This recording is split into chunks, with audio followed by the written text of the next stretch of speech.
बिस्मिल्लाहिर्रहमानिर्रहीम। अस्सलामु अलैकुम वरहमतुल्लाहि वबरकातुह। मोहतरम नाजरीन, उम्मीद करता हूं कि आप खैरियत से होंगे। आज मैं आपकी खिदमत में एक बहुत ही नफा बख्श और कमाल की वीडियो लेकर आपकी खिदमत में हाजिर हुआ हूं।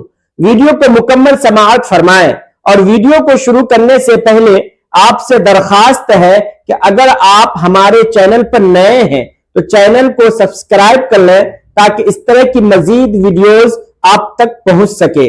मोहतरम नाजरीन, बहुत सारे लोग तहज्जुद की नमाज पढ़ते हैं और साथ ही साथ ये 3 गलतियां भी करते हैं जिनकी वजह से उनकी तहज्जुद की नमाज कबूल नहीं होती। तहज्जुद की नमाज वो सालों से पढ़ रहे हैं, पाबंदी के साथ तहज्जुद की नमाज पढ़ते हैं, लेकिन अक्सर लोग ये 3 गलतियां भी करते हैं जिनकी वजह से उनकी तहज्जुद की नमाज कबूल नहीं होती। आप पूरा दिन घर के काम काज करते हैं, अपनी मसरूफियत में मसरूफ रहते हैं, थक हार कर रात को सो जाते हैं। रात के एक पहर आप उठते हैं, अपनी नींद को कुर्बान करते हैं, नरम बिस्तर को छोड़ते हैं, वजू करते हैं, मुसल्ला बिछाते हैं, तहज्जुद की नमाज अदा कर रहे हैं और साथ ही साथ ये 3 गलतियां भी कर रहे हैं, तो याद रखिएगा कि आपकी तहज्जुद की नमाज कबूल नहीं होगी, आपको कुछ फायदा हासिल नहीं होगा, आपकी मेहनत जाये हो जा रही है। पहले ये 3 गलतियां दुरुस्त करें, ये 3 गलतियां सही करें, इसके बाद आप तहज्जुद की नमाज अदा करें। ये कोई आम नमाज नहीं है, ये वो नमाज है जिसके बारे में मेरे और आपके आका व मौला ने इरशाद फरमाया कि फर्ज रोजों के बाद सबसे अफजल रोजे मुहर्रमुल हराम के हैं और फर्ज नमाजों के बाद सबसे अफजल नमाज रात की नमाज यानी तहज्जुद की नमाज है और तहज्जुद की नमाज अदा करने वाला अल्लाह का महबूब हो जाता है।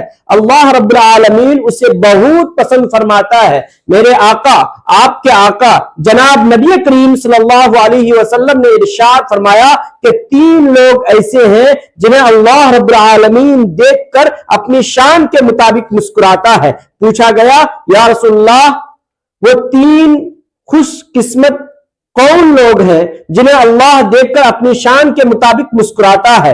मेरे और आपके प्यारे आका हजरत मोहम्मद मुस्तफा सल्लल्लाहु अलैहि वसल्लम ने इरशाद फरमाया, नंबर 1 वो जो जिहाद के लिए अपनी सफू को दुरुस्त करने वाला, नंबर 2 वो जो नमाज के लिए सफू को दुरुस्त करने वाला और नंबर 3 वो खुशकिस्मत रूह जो तहज्जुद की नमाज अदा करने वाला है।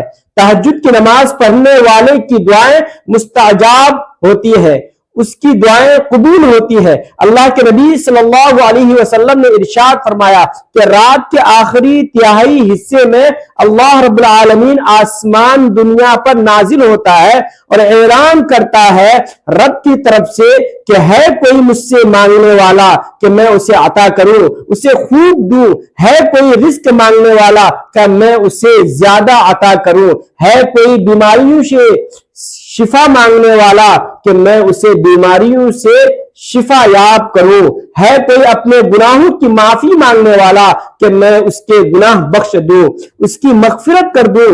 उस वक्त जो शख्स तहज्जुद की नमाज अदा करता है, फिर अल्लाह तबारक व तआला के सामने हाथ उठाता है, वो जो मांगता है अल्लाह उसे अता फरमाता है। और ये तहज्जुद की नमाज अल्लाह रब्बुल आलमीन को बहुत ज्यादा पसंद है, इतनी फजीलत वाली, इतनी बरकत वाली नमाज है। तो जब आप ये नमाज अदा करें तो उन 3 गलतियों से बचें। ये 3 गलतियां पहले सही करें, उसके बाद फिर तहज्जुद की नमाज अदा करें तो आपको उसकी बरकत हासिल होंगी, उसके फवाइद, उसके फजाइल आपको हासिल होंगे, आपकी दुआएं कबूल होंगी, जो मांगेंगे अल्लाह अता फरमाएगा। वो कौन सी 3 गलतियां हैं? मेरी आपसे गुजारिश है कि इस बयान को आप मुकम्मल सुने। नंबर 1 तकब्बुर, तहज्जुद पढ़ने के बाद तकब्बुर करना कि मैं दूसरों से अफजल हूं, मैं तो तहज्जुद गुजार हूं, मैं तो पाबंदी के साथ तहज्जुद पढ़ता हूं, वो तो तहज्जुद नहीं पढ़ता, वो तो मुझसे अफजल नहीं। तकब्बुर करना, गुरूर करना, यह अल्लाह को सख्त नापसंद है। नबी करीम सल्लल्लाहु अलैहि वसल्लम ने इरशाद फरमाया कि जिस दिल में राई के दाने के बराबर भी तकब्बुर होगा वो जन्नत में दाखिल नहीं होगा। उसके दिल में राई के दाने के बराबर भी तकब्बुर हो तो अल्लाह रब्बुल आलमीन उसे जन्नत में दाखिल नहीं फरमाएगा। और इसी तरह इरशाद फरमाया कि अल्लाह तबारक व तआला फरमाते हैं तकब्बुर को मैंने अपनी चादर बनाया है और अजमत को अपनी ओढ़नी। जो शख्स मेरे मुकाबले में तकब्बुर करेगा उसे जहन्नम में दाखिल करूंगा। तो नंबर 1 पर तकब्बुर करना है कि वो मुझसे कमतर है, मैं तो तहज्जुद गुजार हूं, मैं तो तहज्जुद का पाबंद हूं, मैं तो उसे अफजल हूं। अमल करके उस पर तकब्बुर करना ये बिल्कुल दुरुस्त नहीं है, बल्कि उल्टा ये आपके लिए वबाले जान है। इंसान आजिजी और इंकिसारी में रहे, तकब्बुर नहीं, अना नहीं चाहिए। नंबर 2, रियाकारी। रियाकारी की वजह से भी अमल जाये हो जाता है। नबी करीम सल्लल्लाहु अलैहि वसल्लम ने इरशाद फरमाया, हजरत अबू हुरैरा रज़ी अल्लाहु अन्हु फरमाते हैं कि जो शख्स लोगों के सामने अपनी नेकियों का जिक्र करता है उसका बदला अल्लाह के यहाँ नहीं बल्कि वह अल्लाह के साथ शिर्क करता है। रियाकारी या शिर्क के बराबर है। अमल करके लोगों के सामने बताना कि मैं तो सुबह उठता था जी, वो तहज्जुद के टाइम उठा। बहुत से लोगों की आदत होती है कि अपनी तारीफ करना और बताना बातों बातों में कि मैं तो तहज्जुद गुजार हूं, मैं तो सुबह उठता हूं जी, उस वक्त ये हुआ वो हुआ, मैं तहज्जुद के लिए उठा, वजू कर रहा था, उस वक्त ये हो गया। यानी बातों बातों में उनका मकसद ये होता है कि मैं बताऊं कि मैं तहज्जुद गुजार हूं। फरमाया ऐसा शख्स जन्नत की खुशबू तक नहीं सूंघेगा जो रियाकारी करता है। और मेरे प्यारे आका सल्लल्लाहु अलैहि वसल्लम ने इरशाद फरमाया कि सबसे पहले अल्लाह जिस शख्स को जहन्नम में दाखिल करेगा वो रियाकार है। पहले इल्म की वजह से रियाकारी करना, सदका देकर रियाकारी करना, अमल करके रियाकारी करना। और फरमाया कि जो लोगों को दिखाने के लिए अमल करता है कि लोग देखेंगे, लोग मेरे बारे में जानेंगे, मैं मुत्तकी हूं, मैं नमाजी हूं, मैं परहेजगार हूं। हाँ, एक बात यह है कि लोगों को तरगीब दिलाने के लिए कि मैं तहज्जुद पढ़ता हूं, आप भी पढ़ा करें, मैं नमाज पढ़ता हूं, आप भी पढ़ा करें, ये एक अलग बात है। लेकिन आपकी नीयत यह है कि लोग ये जानेंगे कि मैं तहज्जुद गुजार हूं, मुत्तकी परहेजगार हूं, तो लोग मेरी इज्जत करेंगे, मुझे अच्छा जानेंगे, मेरी तारीफ करेंगे, मुझे अफजल जानेंगे। ये रियाकारी है। अमल बगैर रियाकारी करना ये शिर्क के मुतरादिफ है। आपने अल्लाह के साथ किसी को शरीक ठहराया, यानी लोगों को दिखाने के लिए ये अमल किया। और जो शख्स लोगों को दिखाने के लिए अमल करता है, क़यामत के दिन अल्लाह तबारक व तआला उससे इरशाद फरमाएगा कि ए रियाकार, देख तूने क्या किया, तूने क्या हासिल किया। वो अपने अमल की तरफ देखेगा तो उसका अमल जाये हो चुका होगा। तो रियाकारी से बचना चाहिए। अमल करके भी आजिजी इनकिसारी होनी चाहिए। अपने आप को ये जाहिर ना करें कि मैं तहज्जुद गुजार हूं, मैं बड़ा मुत्तकी परहेजगार हूं, मैं तो नमाजियों में नमाजें हूं, नमाज पढ़ता हूं, मैं सौमो सलात का पाबंद हूं। ये रियाकारी लोगों के सामने दिखाना है। अमल करके ये उससे अमल जाये हो जाता है। ऐसा शख्स जन्नत तो क्या, जन्नत की खुशबू तक भी नहीं सूंघेगा। और जनाब मोहम्मद रसूलुल्लाह सल्लल्लाहु अलैहि वसल्लम की एक दूसरी हदीस पाक है जिसका मफहूम है कि 500 साल की दूरी पर जन्नत की खुशबू आ रही होगी। जितनी जन्नती जब जन्नत में जाने लगेंगे तो 500 साल पहले उन्हें जन्नत की खुशबू आना शुरू हो जाएगी। और रियाकार जो है उसे जन्नत की खुशबू तक भी हासिल नहीं होगी। कुरान मजीद में अल्लाह तबारक व तआला फरमाता है, बेशक मुनाफिकीन जहन्नम के सबसे निचले हिस्से में होंगे और तुम उनके लिए कोई मददगार ना पाओगे। मुनाफिकीन اور ریاکاروں کی سزا سب سے سخت ہے، کیونکہ اللہ کو دھوکہ دینے کی کوشش کرتے ہیں۔ ریاکاری نفاق کی ایک نشانی ہے۔ نمبر 3، بہت سارے لوگ تہجد کی نماز ادا کرتے ہیں لیکن تہجد کی نماز کا جو وقت ہے اس وقت میں ادا نہیں کرتے۔ تہجد کی نماز کا وقت گزرنے کے بعد تہجد کی نماز پڑھتے ہیں۔ بہت سارے لوگوں کو معلوم ہی نہیں کہ تہجد کی نماز کا وقت کب سے کب تک ہوتا ہے۔ ہمیں کب تہجد کی نماز پڑھنی چاہیے، اس کا افضل وقت کون سا ہے، بس وہ رات کو اٹھتے ہیں اور تہجد پڑھنا شروع کر دیتے ہیں۔ وہ یہ سمجھتے ہیں کہ تہجد کا وقت ہے، حقیقت میں وہ تہجد کا وقت نہیں ہوتا، جس کی وجہ سے ان کی نماز تہجد کا ثواب سے خالی ہو جاتی ہے۔ یاد رکھیے گا کہ تہجد کی نماز کا وقت عشاء کی فرض نماز کے بعد سے شروع ہو جاتا ہے اور طلوع فجر صبح صادق سے پہلے تک رہتا ہے۔ جیسی ہی فجر کا وقت شروع ہوگا تہجد کی نماز کا وقت ختم ہو جائے گا۔ اکثر لوگوں کو دیکھا جاتا ہے کہ وقت کا خیال نہیں رکھتے کہ فجر کا وقت تو شروع نہیں ہو گیا، وہ دیکھتے ہیں کہ اذان ہوئی یا نہیں۔ اگر اذان کو 10-5 منٹ رہتے ہیں تو وہ تہجد کی نماز پڑھنا شروع کر دیتے ہیں، حالانکہ اذان تو طلوع فجر کے بعد ہوتی ہے، اور پاکستان ہندوستان میں تو اس طرح ہوتا ہے کہ آدھا گھنٹہ یا 30-40 منٹ فجر کی نماز کا وقت داخل ہونے کے بعد اذانیں کہی جاتی ہے۔ اب اگر کوئی شخص اذان کو دیکھ کر تہجد کی نماز پڑھ رہا ہو، اذان سے 40 منٹ پہلے یا اس سے 20 منٹ پہلے تہجد کی نماز ادا کی ہے، تو یاد رکھیے گا کہ وہ طلوع فجر میں یعنی فجر کی نماز کا وقت شروع ہونے کے بعد تہجد پڑھ رہا ہے، جبکہ تہجد کا وقت فجر کی نماز کا وقت شروع ہونے سے پہلے ہی ختم ہو جاتا ہے۔ تو تہجد کی نماز کا جو وقت ہے اس وقت میں تہجد کی نماز ادا کی جائے۔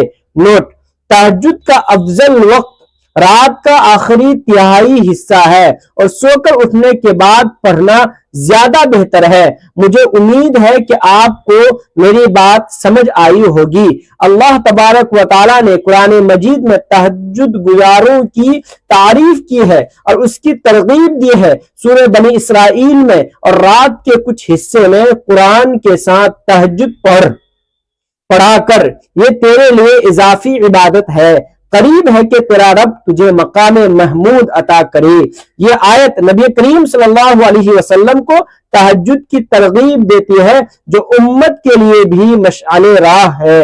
سورہ فرقان میں قرآن اللہ تبارک و تعالیٰ فرماتا ہے، رحمان کے بندے وہ ہیں جو اپنے رب کے لیے سجدہ اور قیام کرتے ہیں، راتیں گزارتے ہیں۔ یہ متقین کی صفت ہے کہ وہ راتوں کو تہجد میں گزارتے ہیں۔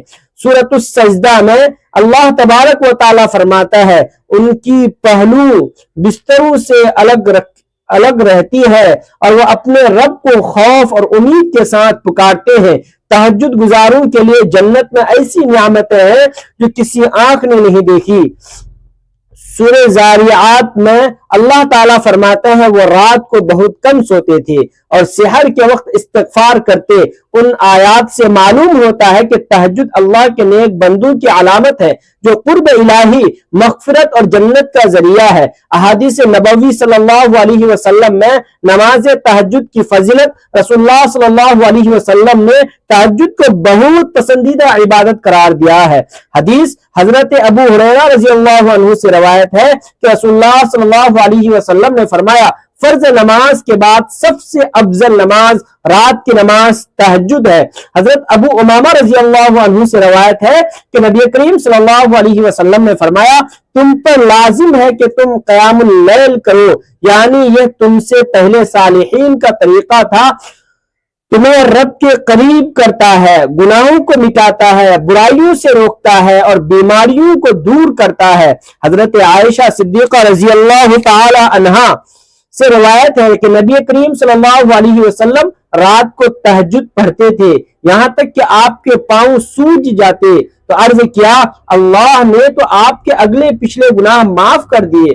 فرمایا، کیا میں شکر گزار بندہ نہ بنوں؟ نبی کریم صلی اللہ علیہ وسلم نے فرمایا، تہجد کی نماز اللہ کے نزدیک سب سے محبوب ہے۔ رات کے آخری حصے میں اللہ تبارک و تعالی آسمانی دنیا پر نازل ہوتے ہیں اور فرماتے ہیں کون ہے جو مجھ سے مانگے تو میں دوں، کون استغفار کرے کہ میں بخش دوں۔ آخر میں اللہ تبارک و تعالی سے دعا ہے اے اللہ میرے دل میں نماز تہجد کا شوق پیدا فرما دے، مجھے رات کے آخری حصے میں بیدار کر کے تیری بارگاہ میں کھڑا ہونے کی توفیق عطا فرما، میرے دل کو تیری عبادت کی محبت سے بھر دے، نیند کے غلبے سے بچا اور مجھے قیام اللیل کی لذت نصیب فرما۔ یا اللہ جیسے تو نے اپنے پیارے نبی صلی اللہ علیہ وسلم اور صالح بندوں کو تہجد کی توفیق دی، مجھے بھی اس عادت سے نواز، میرے دل کی سختی دور فرما، عبادت کی طرف رغبت فرما کر اور مجھے تیری رضا کے لیے راتوں کو جاگنے والا بنا دے۔ یا اے رحمان، اے رحیم، اے رحم کرنے والے، میری یہ دعا قبول فرما اور مجھے تہجد گزار بندوں میں شامل کر لے، آمین۔ محترم ناظرین، دین کی بات کو سننا اور اس کو دوسرے مسلمان تک پہنچانا یہ بہت بڑا نیکی کا کام ہے، اس لیے اس بیان کو لائک کر کے صدقہ جاریہ سمجھ کر اپنے دوست احباب کے ساتھ ضرور شیئر کریں اور اس طرح کی معلوماتی بیانات کے لیے چینل کو ضرور سبسکرائب کر لیں۔ اگلی ویڈیو تک کے لیے اجازت دیجیے۔ السلام علیکم ورحمۃ اللہ وبرکاتہ۔